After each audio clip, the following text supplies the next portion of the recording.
everyone, and welcome back to another Wizard101 video. Today we're doing kind of Is It Worth Doing series, but today we're doing a more general topic, and one I was recommended in my Discord server. Again, you can always join that and leave video ideas there, but today I was recommended what side quests should you do in Wizard101. Now, I've done this a few times in the past, and I've kind of listed side quests, I think, maybe you should do, but today I kind of want to go over like a definitive list what side quests you really should do when going through Wizard101. Now, I do this with my own experience because I've obviously done this game many times, and with the input of some others on what they think isn't worth doing. One thing I would like to say before, obviously this isn't the end all be all. If you want to do more side quests, go for it. If you don't want to do one of these side quests, you don't need to. They're called side quests for a reason. They're side content. It's not necessary to do them in the slightest. It's just you probably should do them. Whether or not you need to, it's up for you to decide. So without further ado, let's get into it. So the first side quest, and this one is going to seem very obvious, which is why I'm doing it first, is Aquila, and specifically Mount Olympus. Now, I will say, you don't need to do Atlantia or Tartarus when they come up. Not necessarily anyways.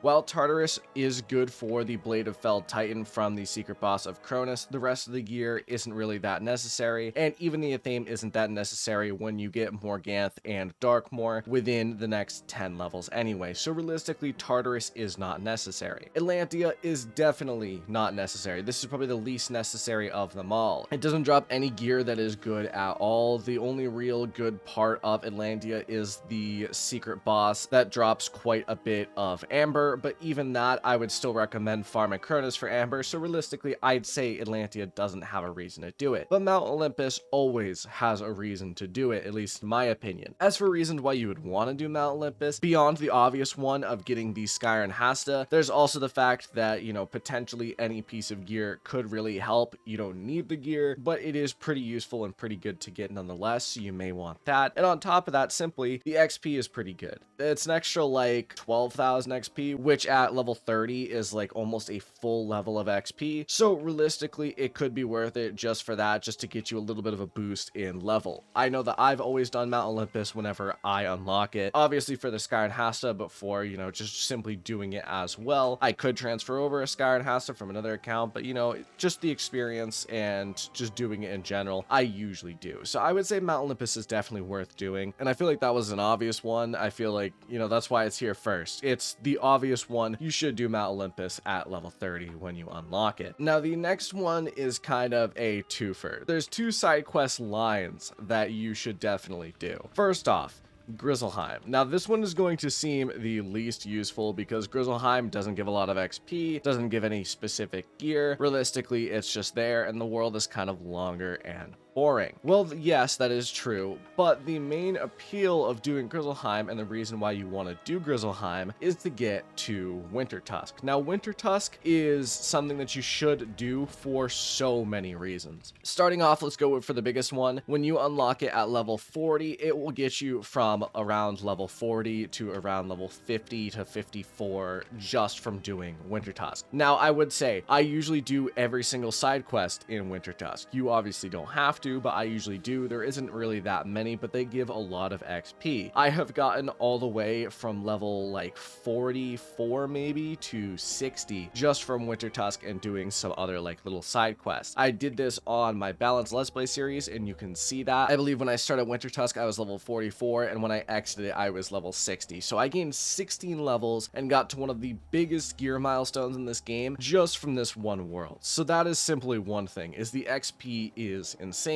But there's a few other reasons as well. First off, and this is a really big one, is that there is a decent amount of school quests and quests related to Wintertusk in general that might have you come here, and it's better to just have it done before you get up to those quests than after. I believe the level 58 pet quest involves Wintertusk for every single school. I know some of the school quests also involve Wintertusk, so realistically there's that. It's better to either A, not have to teleport in, or B, simply just have it already done so that you can get there pretty easily. On top of that, and this is the biggest one for higher levels, is that Wintertusk really is a gold mine. And I mean this literally. Like, the sheer amount of gold that comes out of Wintertusk isn't rivaled until you get into the higher level worlds. Like, honestly, Imperia, Caramel, Lemuria, that's when it starts catching up. Wintertusk gives so much gold. Like, the Athames sell for 4,000 a piece. There's some amulets that sell for 8,000. The wands sell for 4,000. Boots sell for like 3,000. Robes sell for 5,000. Hats sell for like 3,000. All of this is an insane amount of gold, especially at this level, because you need to take into account that once you reach around level 60, you're probably not going to have that much gold. You might have like 50, 60,000, and you might be able to save up more than that from just simply questing, but you actually get quite a bit of gold from here, and that's definitely where a vast majority of my gold comes from. On top of that, and the biggest thing is, you may know, is that there is a gold farming spot, and I have made plenty of videos on this in the past. Halfang Stormbreaker, obviously, I believe that's his name. I know it's Halfang, but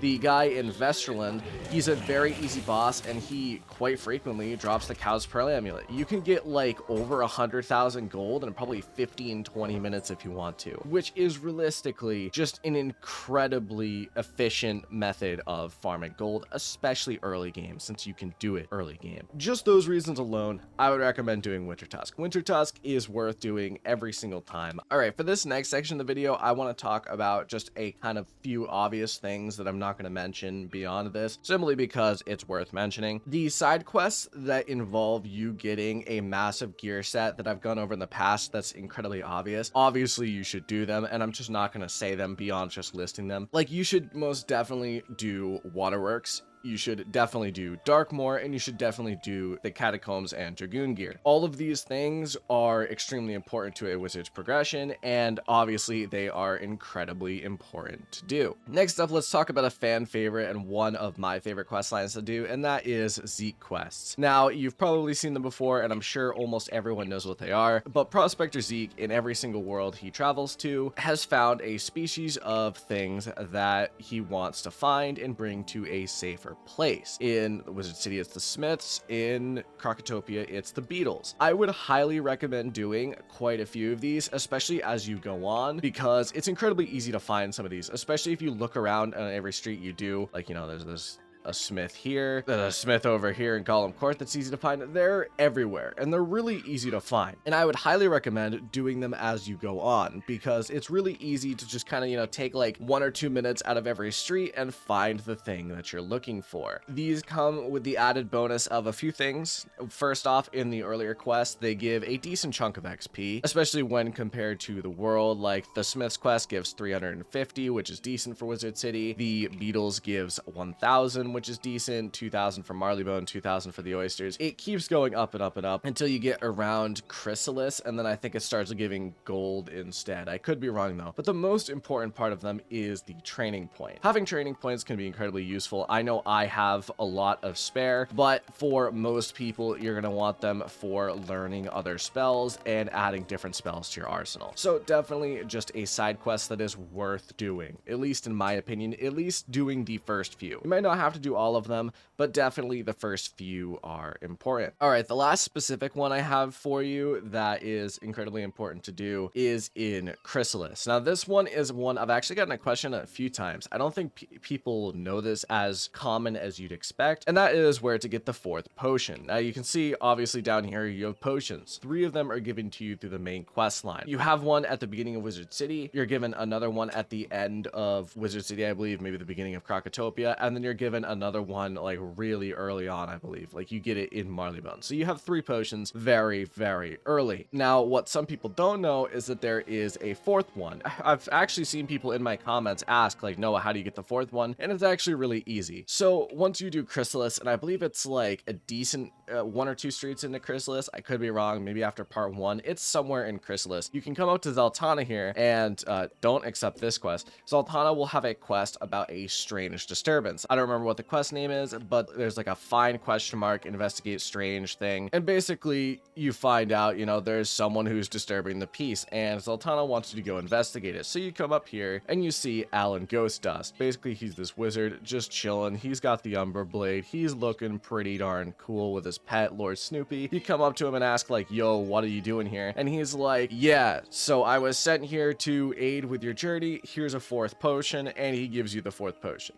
It's really easy, a really simple quest, and you just unlock it in Chrysalis. Definitely worth doing every time just for that 4th potion. And really, that's it about the quest. That's, you know, that's as good as I can say. Now, that is the end of the main part of the video where it's simply what side quest should you do. I'm sure there's more, and you can leave in the comments any that I may have missed. I am very curious to which ones do you think are worth doing, but those are the ones that I would say are nigh necessary to do through every playthrough. Now, one last thing before I end off the video that I want to talk about is side quest stacking and the usefulness of actually looking at certain side quests. Now, what I mean by this is that there are a lot of side quests in this game that line up with the main quest and line up with each other. For example, and this is the one that first comes to mind that I always do, is there is 2 side quests, one from Alfred Rothschild here, and then another one from Salamander, something like that, in the Chamber of Fire, that both involve defeating charmed slaves. I usually collect both of these and just very easily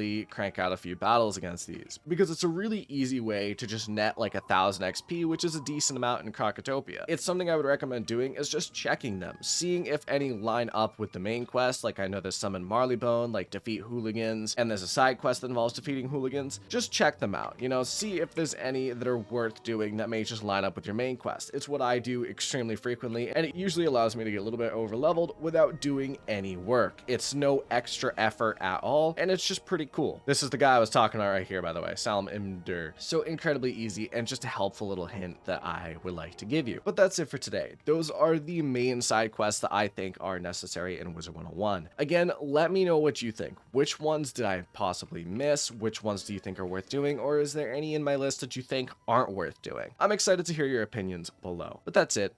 Thank you all for watching. I will see you in the next video. Adios.